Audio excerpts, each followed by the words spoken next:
try again. Good afternoon. Good afternoon.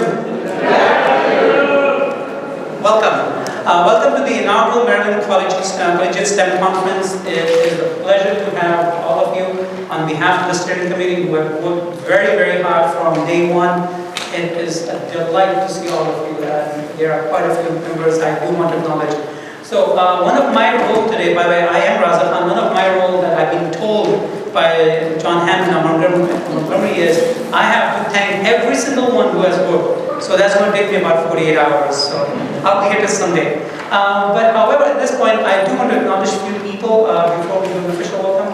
With the members of the steering committee, and they're not all of them are here, but would you kindly stand for me, please? The steering committee members, please give them a hand.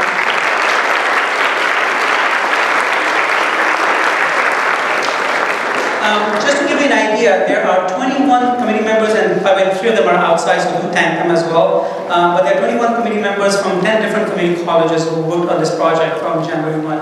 I know the steering committee members know this.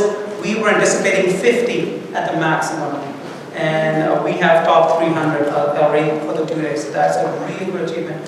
So that says a lot about the STEM for both faculty and for the students who are here as well. So for students, we are looking forward to your presentation. I do want to mention how this came about. It was at a Georgia STEM Tech Conference.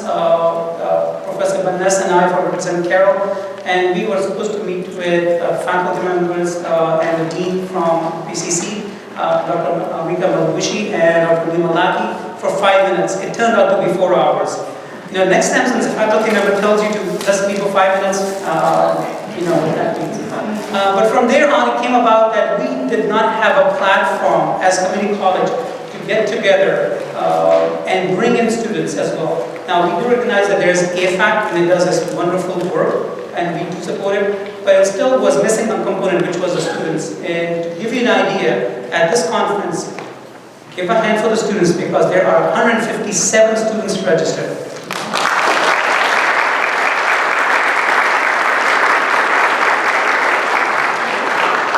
From that catalyst of the discussion that we had with Dr. Malaki and Malabushi, Dr. Chang of Montgomery and I met, and we brought in members who were interested at the AFAC. And it came about, and people were so receptive that we had faculty, the chairs and the deans of different colleges come in. I said, okay, let's do this. And to come on a Halloween night, I was saying, I think we should just go down from 50 to maybe 30. But again, it is unimaginable, and this shows the passion of STEM for all of us. To the students, this is your show. Today is your day. Simply put, we the faculty, we the mentors, we the chairs, we the deans are here to support you. Today, you have about 10 presentations. They're all for you only.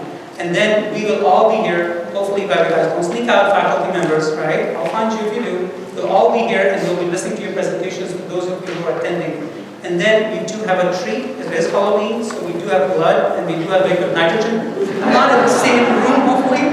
I don't know what they're planned, but we do have blood, we do have liquid nitrogen, we do have a leaf blower, we do have hair dryers.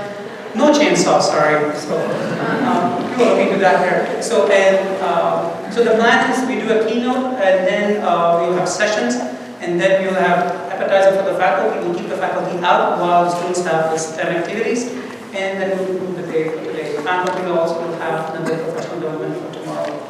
At this point, however, I don't want to take any more time from the keynote speaker. I do want someone from Montgomery to come and give us official welcome to this beautiful building that they have, Bioscience Building. And Margaret Latimer, who's the provost of the campus at Germantown, was gracious enough to come in today and do an official welcome for that.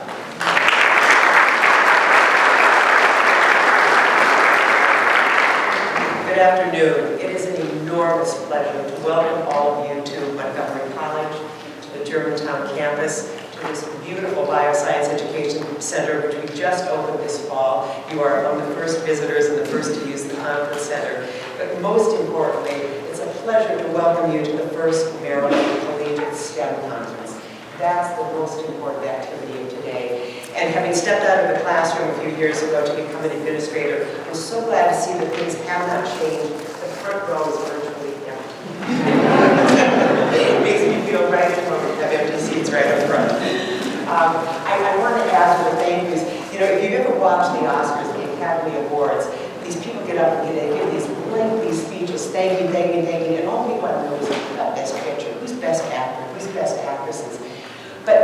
you've ever been involved in organizing a major event, you know that it does take a village to pull off a STEM event like this. And I do want to give a shout out, and some of you have stood already, but Dr. Chang, who has left Montgomery College but was able to join us again today. Thank you, Dr. Raza Khan, who just addressed you from Carroll Community College, and Maria Burness. Dean John Hammond from Montgomery College is he slipped in the back after having taught a class. And Michael Chase, who has graciously provided some funding from the GT STEP grant, which the college has, again, to help bring this off. There are also some sponsors I'd like to thank. Some of you may have already had an opportunity to visit their tables and their setups before you came in as you registered. The HHMI Biointeractive, Pearson, Ludesco, Bone Clones, that's fun. But in addition to taking the village, it also takes some funding to have a great event like this. So we are grateful to those who have helped to sponsor this event. All of you know the importance of STEM fields, and to this audience I can say you also know the fun of being in a STEM field. So I hope that this is not only a stimulating, intellectually stimulating event, but it is also fun to be with people who share your interests, who share your passions, and that you have an opportunity to really talk to each other. You know, in this age of internet and email and all of the ways that we can communicate around the planet at this point, there is still something marvelous about having face-to-face opportunities, about having one-to-one or two-to-one interactions. And I noticed a bunch of you standing at some of the poster sessions. So take advantage of that real face time to interact with each other. And as I said, have fun, but also enjoy the stimulation to see what your colleagues, your student colleagues are doing. And that's the most impressive thing I think that's happened here, some of the fabulous work that's being done by students at community colleges. I also, before I introduce the keynote speaker, I do want to invite you to wander through the building as you have time between sessions or whatever. It is a beautiful facility. Our students are very fortunate. Some of them are here and they can tell you what our old lab facilities look like. And so we're thrilled to have this facility open and be able to host events like this as well as the academic opportunities for our students. And now, since I'm not standing between you and food, so I'm feeling in a somewhat safe position because you've just had lunch, but I am standing between you and the keynote address. Christina Badger is a visiting instructor from Allegheny College in Maryland. She plans to begin her doctoral degree in September 2015 in marine biology. She received her bachelor's degree in marine biology with a minor in chemistry from Fairleigh Dickinson University and her master's degree in marine biology from the University of North Carolina at Wilmington. She's done research at the Smithsonian Environmental Research Center on carbon cycling in tidal marshes and has worked as a marine mammal observer in an oil exploration vessel in the Gulf of Mexico, including the Deepwater Horizon. Her master's research focused on natural resistance in eastern oysters to parasites present around the East Coast. Ms. Badger's presentation will focus on STEM engagement, motivation, searching for mentors, and setting a foundation for STEM success. Please join me in welcoming Christina Badger.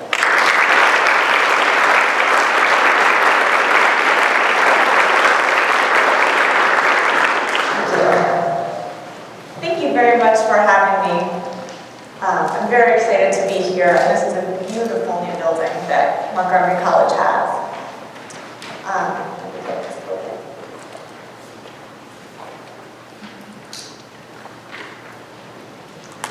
All right, I'm so excited to be here to share with you what I'm passionate about in the STEM fields and to learn more about what the students are doing and what's going on at the other schools in Maryland. Now, the first thing that I want you to do is think about what you see as a STEM career. Just picture whatever in your mind, the career you want, the career you have, sitting in a classroom. Well, guess what? Every single person who's picturing something is correct. The science, technology, engineering, and math fields comprise everything from software developers, people testing out the latest video games, computer programmers, people sitting at home working on a complex math theorem, sequencing DNA, creating the medicines that cure diseases, working on cool apps on your phone. It also comprises things like working in laboratories, sitting at home, working at homework, and being out in the field, studying how organisms interact with each other, everywhere from Maryland to Antarctica. People with STEM degrees can be found in the newest, most advanced buildings, huge high-tech facilities, and out in the mud collecting oysters and sediment samples. That one's me. So with so many different areas, and with an ever-growing body of knowledge about our bodies, about the planet, the universe, and ways to make life better and to interact better, it obviously takes a huge array of people and personalities and ideas to continue this process. The students and the faculty are here because you guys are all interested in this information. Most of the students are just beginning their journey in the STEM fields. You're taking your first classes at college, you're working in labs for the first time, and I'm mostly going to talk